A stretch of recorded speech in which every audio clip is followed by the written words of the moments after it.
Merhaba, bu videomuzda elektrikli el aletleri markası olan Inco'yu inceleyeceğiz. Inco, Çin menşeli bir firma. Bir yıldır ülkemizde satışı gerçekleşmekte. Servisi ve merkezi İstanbul'da 2T'li'de yer almakta. Inco, özellikle matkap, spiral ve daire testere alanlarında çok başarılı. Diğer muadil markalarla kıyasladığımız zaman bazı avantaj ve dezavantajları var. Avantajlarına gelecek olursak, Makita, Bosch, Stanley gibi markalarla kıyaslarsak, performans ve fiyat olarak gerçekten Inco çok önde. Ancak akülü ürün gruplarında Makita, Bosch, Stanley gibi markalar daha önde. Inco akülü konuda birazcık sınıfta kalıyor.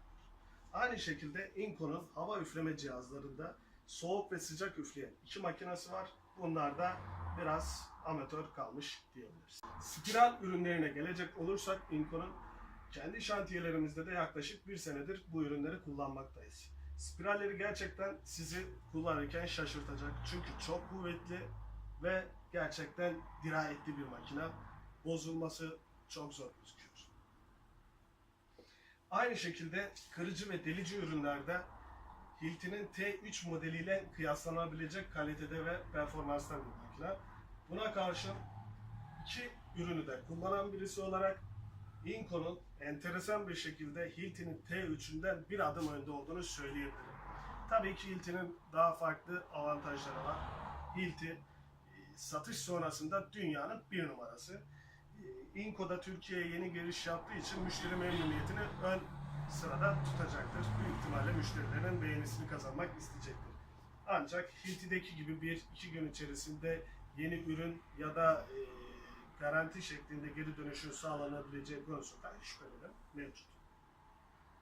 Inco'nun daire testere ve dekupaj ürünlerine de değinmek isterim. İnşaatta kalıp ustaları özellikle daire testere ve dekupaj konusunda çok memnun kaldılar.